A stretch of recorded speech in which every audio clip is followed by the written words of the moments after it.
And this morning we're going to be chatting. We spoke about it a little bit earlier, briefly, that we're going to be talking about gender-based violence. I mean, I'll be honest and say that I kind of am curious as to the term itself, Right. gender-based violence, because I know, I mean, it's obvious what it means, right? Right. But like, I'm always curious about how we got there, how we got to laying it out like that, and how can we deal with and fix the problems that generate and perpetuate gender-based violence, because it works in both ways, you know, for both. It really does. both It really genders. does. Yeah. And to help us discuss that a little bit more, I want to welcome this morning artist, activist, and academic, Amilka Sanatan. Good morning to you, Amilka. Good morning, good morning. Good morning, And also Shanice Webb, who is the president of the Trinidad Youth Council. Good morning, Shanice. Good morning.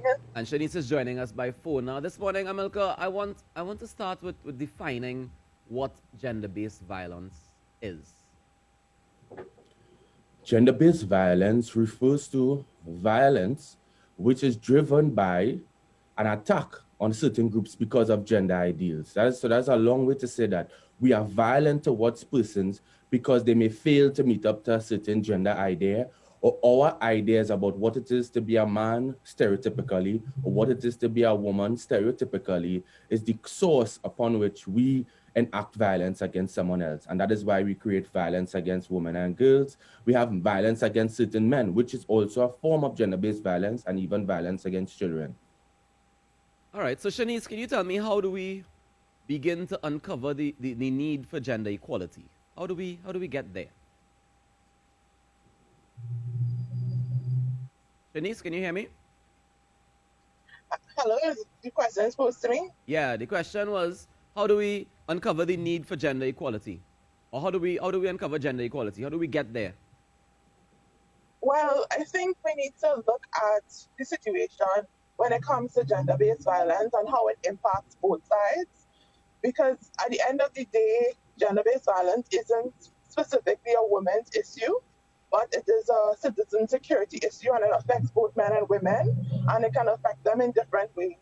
So most times women are generally the victims, while men tend to often be the perpetrator, but can also be victims, right? So we need to look at the root causes of violence, looking back at the home persons who may have seen that growing up.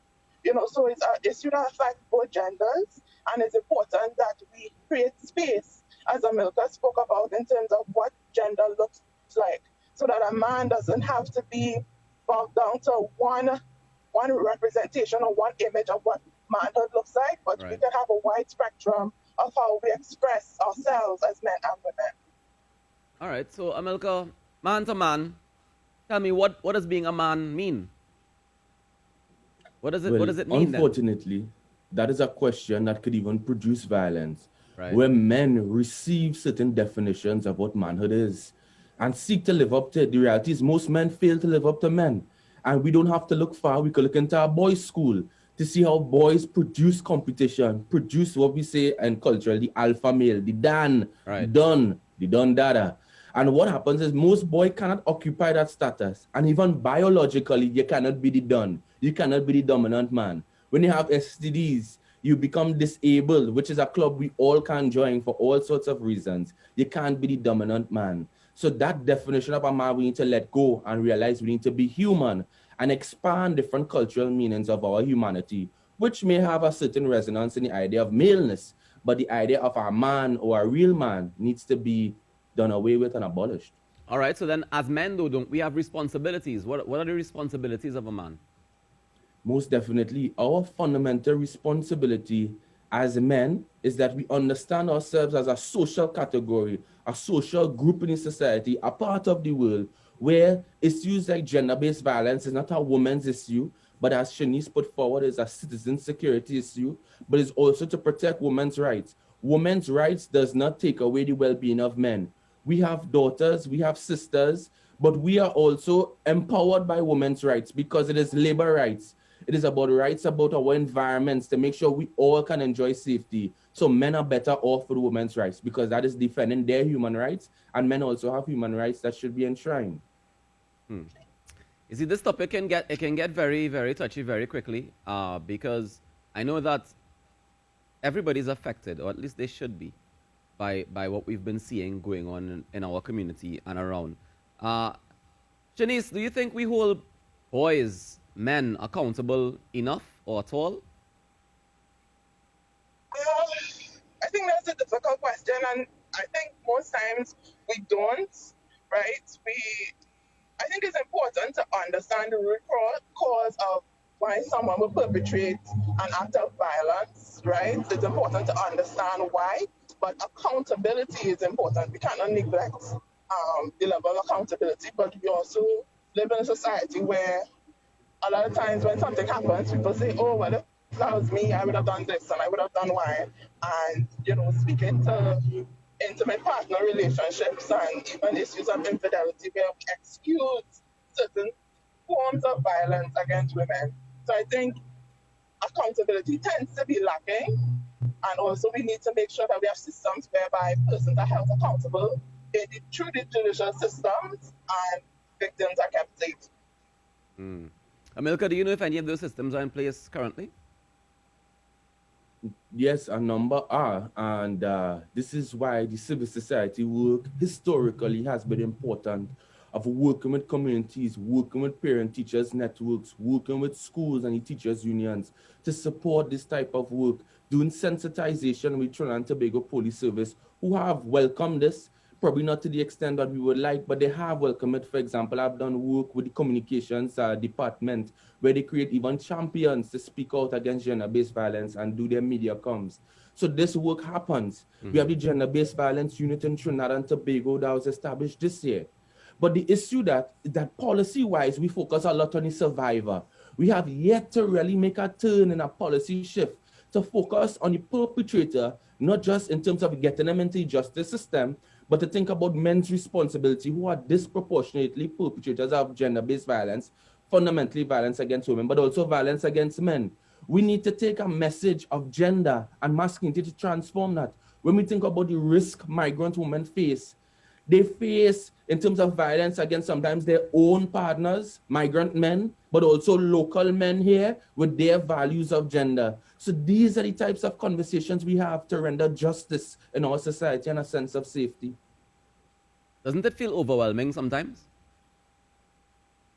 Can you repeat the question? Sorry. I was just asking if it doesn't feel overwhelming sometimes. Like how do we channel and focus to have this conversation and get resolve out of it? I think there needs to be open ears on both sides to really understand what is actually happening in communities and families, looking at the economic situation and how does that impact people's relationships in real and actual ways. So I think it's important that we have open and direct conversations, but also persons who have the power to make changes, policy changes, institutional changes, needs to come to the table as well and understand what's happening, but also make the corrections where possible. If I may add to Ruckus, yes, come on. Quickly. Go ahead. Sorry to interrupt. I think there's no greater political act than to enter a yard. Some people have bell, some people have gate, but to enter a yard with a just cause. In my lifetime, and I'm 31 years old, the types of conversations you are asking are very different from what I had to respond to 10 years ago, where if some woman look for that, what about some woman that misbehave? To see a male person on the media, national media, ask questions, which not as problematic, is to show me a shift in the culture. To see people still say protect women now, but are talking about men's responsibility. I live to see that discursive shift where we have to put accountability at. So the inequalities surely are overwhelming, but so we must have a crusade from the side of justice to be as long-term, to be as resilient, and to be as widespread as the social injustices we seek to change. And this is one layer to it, right? Because recently I read a very scary story where, the young lady got into the car and was later found, her body was found days later. And the neighborhood, as in the community, came out saying, well, yeah, we know that car does interfere with girls, so nobody doesn't take that car. How do we get it to trickle down from policy level? Because we can create policy, but if the community, if that's supposed to protect its residents, isn't doing that, how do we go forward? I feel like there's a block somewhere, and it's not just policy. I think it's also us as people. Amilka, you can I feel free think to. also, Yeah, go ahead, Shanice. yeah, I think that the reality is that we do live in a small country, Mm-hmm. and a lot of times people feel fear to report someone or to be seen as someone that is, quote unquote, snitching on somebody. So I think being able to address those sort of social norms whereby we kind of normalize certain levels of violence, but we seek to, really seek true justice just for victims or potential victims to make sure that persons that are committing violence or maybe seen as committing violence are held accountable and make sure that the police are able to properly execute their job, but also beyond that, persons are able to remain safe. Do you think having something like a sex offenders registry would help, or would hurt, or would affect it in any way? It most certainly will be able to help in certain instances, right? Where people are living in different communities, we need to ensure that communities remain safe and people are aware what's actually happening. I think that is something that's important that we need to be able to discuss. Shanice, I have a question for you again. The Youth Council, the Trinidad Youth Council, how do you guys approach dealing with gender-based violence? So we see it as a really key and critical issue, and it's one of the things that are part of our mandate going forward. And we are be working on a project, a part of the UN Women Spotlight, where we'll be seeking to address issues of gender-based violence amongst young people, being able to do an advocacy training program so that young people are able to take back that knowledge to their different groups and their communities and share what is really required to address gender-based violence and understand what a world of freedom and help young people to imagine a world free of violence and how we can really shape that world. And Amilka, you're a man on the ground. You're talking to people every day, dealing. You're an activist, right? Activist, academic, and what was the other one we had? We had written artist. An artist. Doubles man too. Right. Doubles connoisseur. And you've been talking to people. You engage with people, and you mentioned earlier, that mentality of wanting to be the don, that takes prevalence in schools, in society in general, when men meet across the board. But do you think that there is something else deeper than that, like something else because not everybody will be the don, right? And there's going to be one man who's going to be, let me say, the man who's the man, right? But there are other men. Is it that they are trying to be the don as well, or is it that they just want to feel like part of the crew? Does that happen? Is peer pressure a factor in this? Of course, and it happens on a spectrum that on the opposite end of feeling extremely powerful and confident and dominant is persons who feel extremely powerless, shameful, right? And weak. And to assert their power, which they can't do over men, sometimes they do it over women, children, and the environment. And that is why violence is so diffuse in our life. I live to see this, and that's the only way I could understand later why it is we used to kick crapo in a circle of 12. It couldn't be to exercise alone. It couldn't be that dominance over stoning birds, killing the crapo. And then I just want to get a quick story. But ask me, Amilka, why it is you always around gender stuff? Because I understood how no one stood up and no one spoke up. I never forget a young man, we had a decrepit basketball court, and he went and take up the pole to beat a girl, and everybody laughed. He took the pole up, he was a kind of bigger guy, pick up the pole to beat the girl, they shaming her. They would use the words like bad thing at that time for her, to name her, and boys and girls laughed. And that was normal, and at no time I saw that as an issue, and I only remember that this year.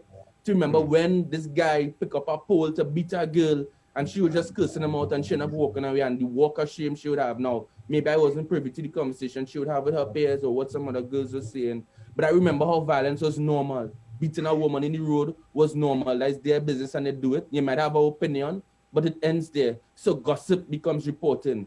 Gossip becomes elegy. And community talk is all the reserve we may have working it out in our minds to the deeper question about why underreporting happens, where people don't have a sense of justice and probably sometimes misplace their blame rather than seeing our own responsibility as people standing up. because each and every one of us has a responsibility as well. Shanice, how do we get the message to women that you are enough? You are enough as you are.